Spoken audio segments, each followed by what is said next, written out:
Hey everybody, and welcome to our brand new YouTube channel. I'm Bobby of East Coast Keto.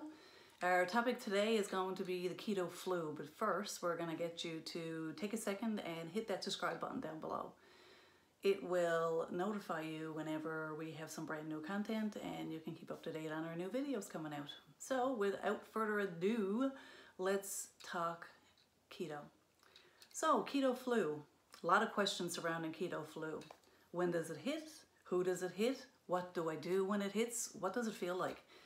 And, you know, as much as we're all different people, keto flu is going to hit us all in different ways. When is it going to hit? It can hit anywhere from a couple of days right on up all the way through your keto journey if you're not taking care of your electrolytes. What are electrolytes? I'll get to that in a few seconds. What do you do when the keto flu hits? Okay, so you should be supplementing, and we are going to go through that. But the first thing we're going to tell you to do for a quick fix is to go get yourself some warm broth. And even one of those bouillon cubes with some hot water in it is going to really help you with that quick fix. So we're going to wait a second for you to do that. No, really. We'll wait a second. Put us on pause. Go. Okay, so you're back, you got your cup of broth there with you, you're ready to go. Sip on it while we discuss the rest of the ins and outs of keto flu. Okay, what will your symptoms be? As the same answer as before, as we're all different, you're going to get totally different symptoms for the keto flu. I know myself personally, the first thing that I felt was kind of a feeling of being off balance, almost like a vertigo kind of thing. I wouldn't describe it as dizzy, just a sensation of, you know, there's something going on with my system. I also had a headache. I felt a little tiny bit nauseous.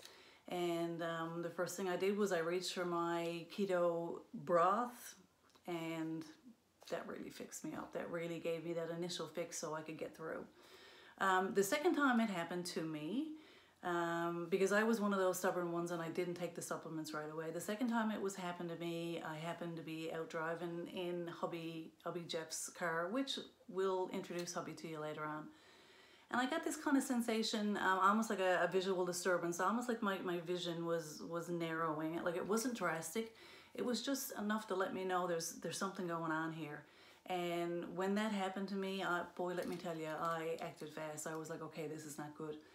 So because we were out and about, I didn't have access to that hot cup of broth in the cupboard.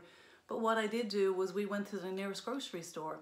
And as silly as it sounds, we went through all the packages of broth there. We found the one that looked the cleanest to us, and I opened it up and I started drinking it right there in the store. And I know it sounds silly, I know it looked silly, but we paid for our broth, off we went. And by the time we reached our destination, I was fine. So what are some other symptoms that you can have for keto flu? You can have cramps, in particular night cramps. You can be irritable, you can be confused. Just a sense of there's something not wrong, you know, upset tummy. Overall, what it is it's your body screaming at you, and it's saying, I'm missing things from my essential core. Your cells, your very cells, are made up of, other than water, there is some water in there and some other trace elements, but your cells are made up of potassium, magnesium, and sodium. So let's discuss them all. Potassium, the first thing I'm going to tell you is do not supplement potassium unless you discuss with your doctor. The potassium has a direct correlation to your cardiac system, and either having too much or too little in your system can have dire consequences. So don't fool around with potassium. But what we're going to ask you to do is to increase your potassium rich food. So some of the things that you can have would be avocado, salmon, all your leafy greens are going to be good, celery, almonds, all those things are going to increase your potassium. So that's your first electrolyte that you need to make sure you're getting enough of. The second one is going to be sodium. Now, I know most of you guys out there are going to look at me and say, oh no, we can't have salt. I eat all my meals without salt. Because you've switched over to a ketogenic diet, you have drastically reduced the amount of salt in your diet, number one. All of those packaged foods that you're used to eating pre-keto, all the jars and packages and cans of stuff are loaded up with salt. So because you've taken that from your diet, your body is missing it, number one. Number two, as we discussed earlier, the second element in your cells is that sodium, and when you don't have it in your system, your body is missing it. When you first start keto, your body puts you through what's called a little bit of a sodium flush, meaning it's using the salt and the water that's in your cells to start flushing out all those ugly things that are in your system.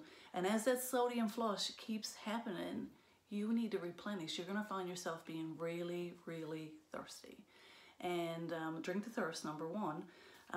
But also make sure you're replenishing that salt. Now, don't go for the white table salt because that's been stripped of all the elements and all the minerals that Mother Nature put in there for you. Instead, reach for pink Himalayan salt or natural sea salt. That's number two. And the third one is going to be magnesium. Now, magnesium, most people don't know it, but the majority of not only humans, but mammals out there, I know we learned it about our two little keto dogs that we have. The majority of mammals do have a magnesium deficiency, and with that, we recommend you supplement. Most people in the keto world take a magnesium citrate formula, but we're going to recommend against that. Magnesium citrate is fine if you are on it for short term, but we in our research have discovered that if you take it long term, it can make your bowels dependent on that supplement. That being said, I for one, I don't want to have to take a pill in order to go poop. I don't know about you guys.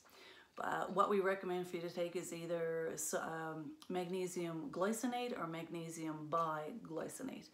And that one is the one that's the most bioavailable to you, which means that it's the one that is, once you put it into your system, most of it stays in your system and is not flushed out. And that's going to help you with a lot of your symptoms, especially like leg cramps in the evening. It's also going to help with your nervous system. It's going to calm down any anxieties that you're feeling. And it's a good one to take. It will help you with that magnesium deficiency. The last thing we want to talk about in regard to the keto flu is water. As we discussed, when you first start keto, you're going to go through that sodium flush. All of the uglies are going to start being pushed out of your system through your pee. And you need to return that to your system. So drink the thirst only. When you're looking at a lot of the keto pages, you're going to see information out there in regard to take your body weight and times it by this and do the hokey pokey and turn yourself inside out. No. Don't force your body to drink water. Drink to thirst only. Now, if you're a person who is used to a lot of exercise or you work outside and you're sweating a lot, you might want to drink a little bit more than others. If you're a person who forgets to drink water, I used to be one of those.